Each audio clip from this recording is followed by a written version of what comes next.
everyone, and welcome to an anti-haul. So this has been very highly requested. There have been so many people that have been asking me to do an anti-haul because I haven't done one in a long time.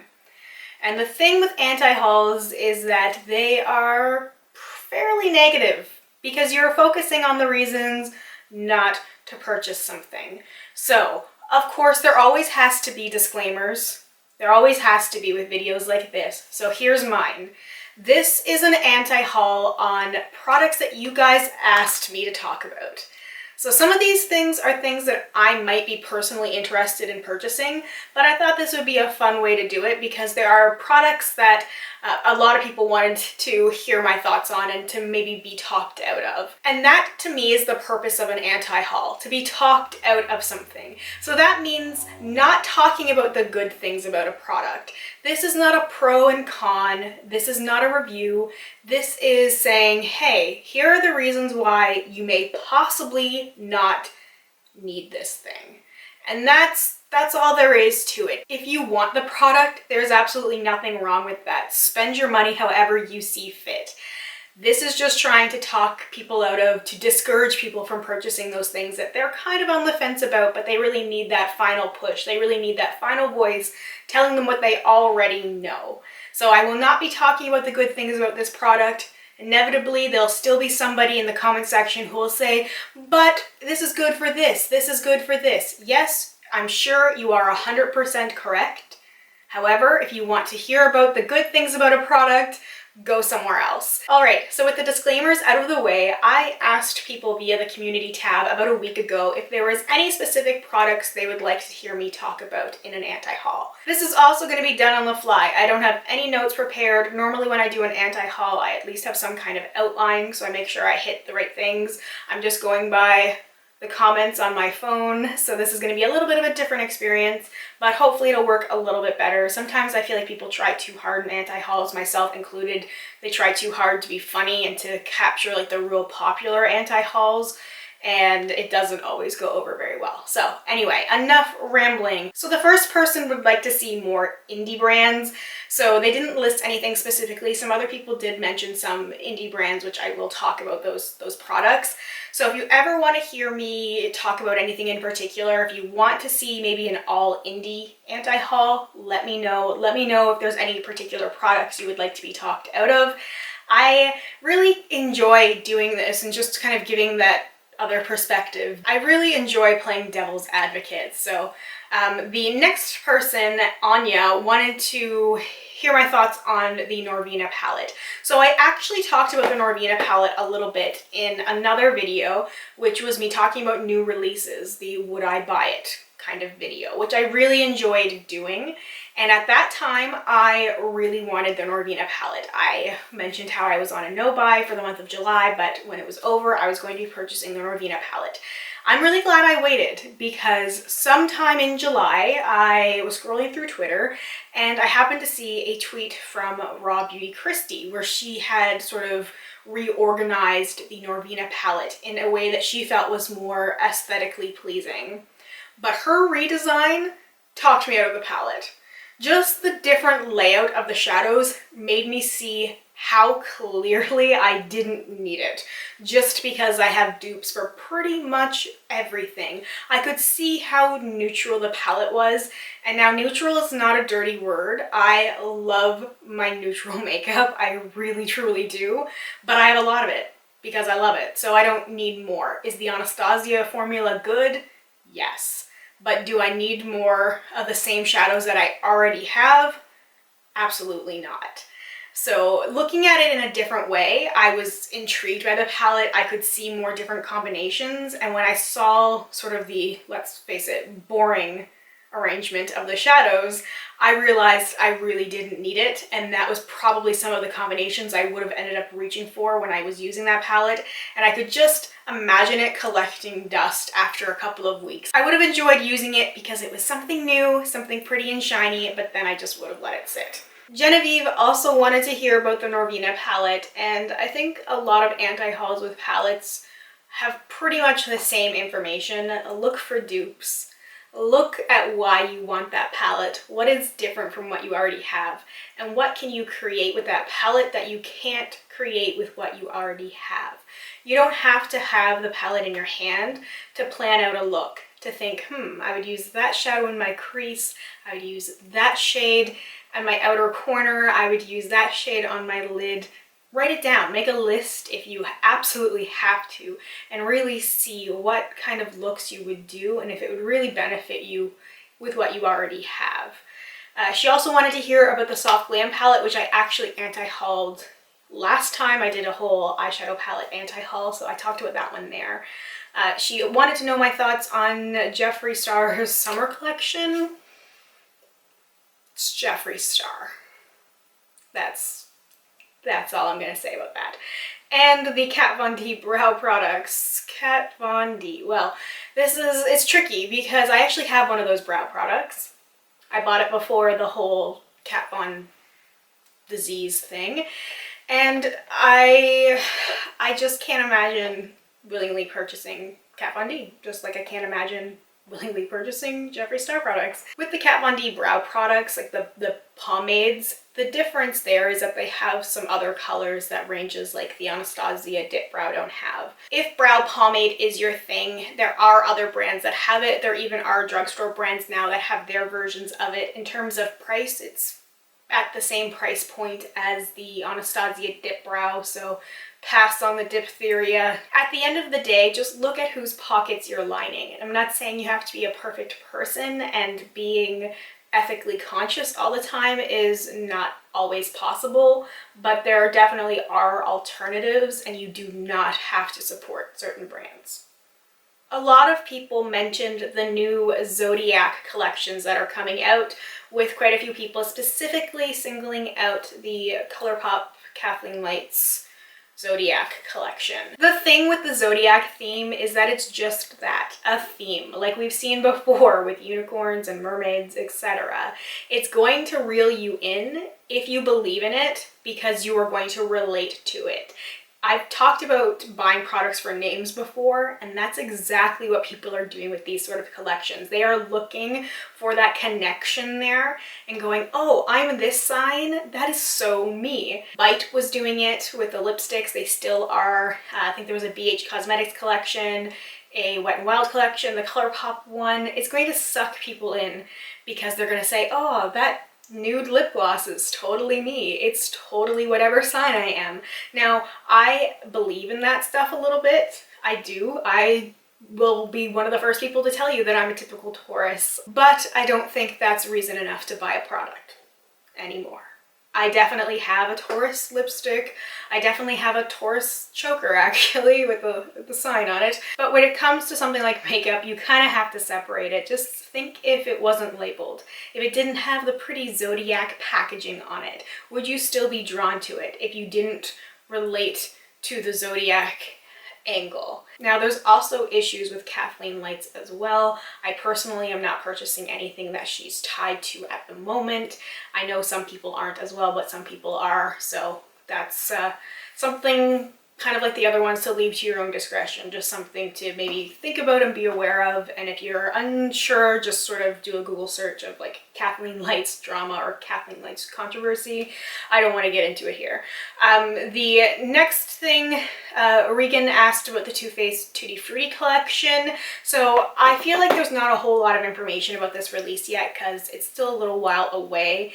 Now, the obvious thing that I would say with this would be the flavors, the scents. I'm really assuming that there's going to be some fruit extracts involved here. Some people have allergies and sensitivities. Too Faced often scents a lot of their products, as we've seen with Sweet Peach, with the chocolate bar palette. Some people just don't enjoy the artificial scent. For some people it's really irritating. I know for myself, most of the times I like it, but every now and then, sometimes early in the morning, I'm just like, I can't handle some of those scents that early. I can't handle it. But that is definitely a very personal thing, but one thing that I would say to be aware of, and it's so early, we don't have information. Wait until more information comes out. Wait until there are reviews, and not just one review. You might trust one person more than anybody else, but wait until you have more than one so you can kind of compare things. You might really love somebody and trust somebody, but they might have different preferences, different wants, different skin type and tone than you. Wait until more information comes out, wait until more people are talking about it, and see what people are saying. And sometimes it's not just in what they say, but what they leave out. Unfortunately, sometimes you have to read between the lines, but you can get a lot of information that way as well. The Jacqueline Hill Morphe Vault collection. So this was supposed to come out a little while ago. I watched Jacqueline's video. I was very excited for it. I was going to buy the whole vault.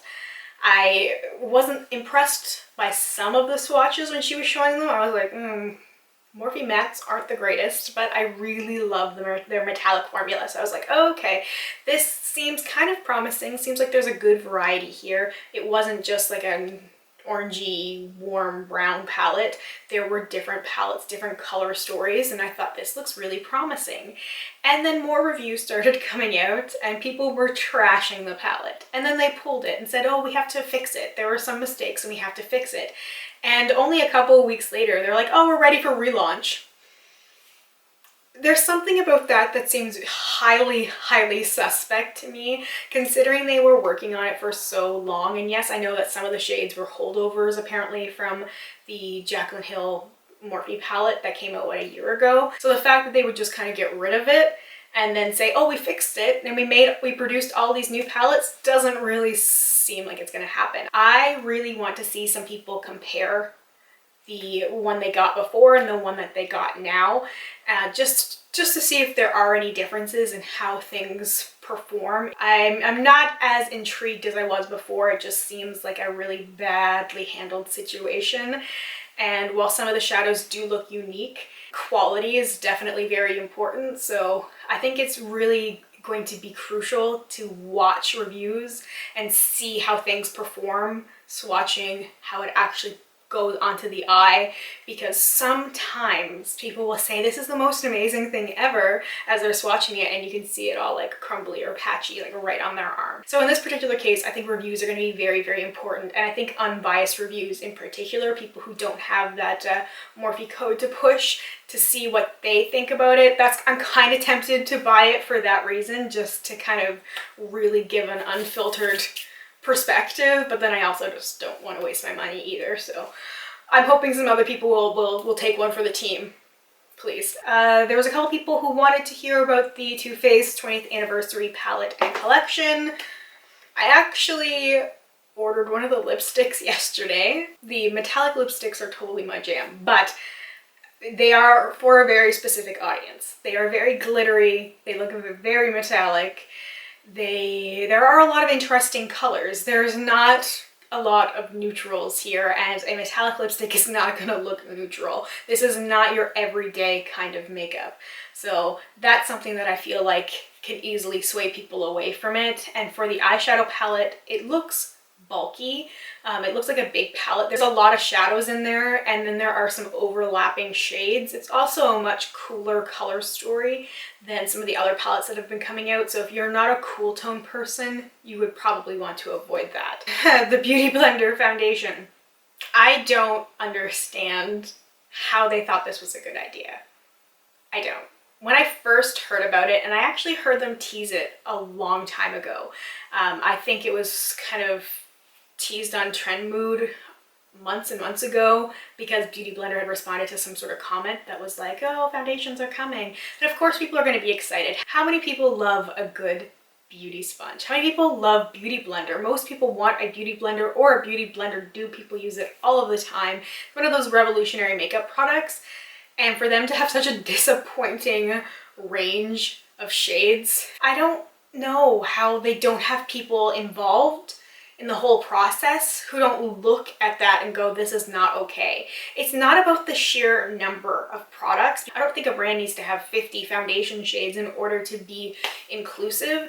It's about having a good variety, of having the fair shades and having the dark shades, but having a wide enough variety that you would be able to service a wide variety of different people. Because it says so much when a brand overlooks a large demographic, and especially a large consumer base. It just doesn't make any sense. It doesn't.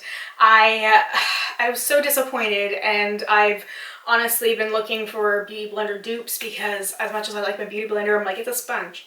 I can find other things. They need to fix that. They need to get their act together. I don't know what's up with these brands who are releasing such sad and pathetic foundation ranges. And when some brands can do it so well, drugstore brands like NYX, you have brands like Maybelline and CoverGirl who are really working at improving their shade ranges.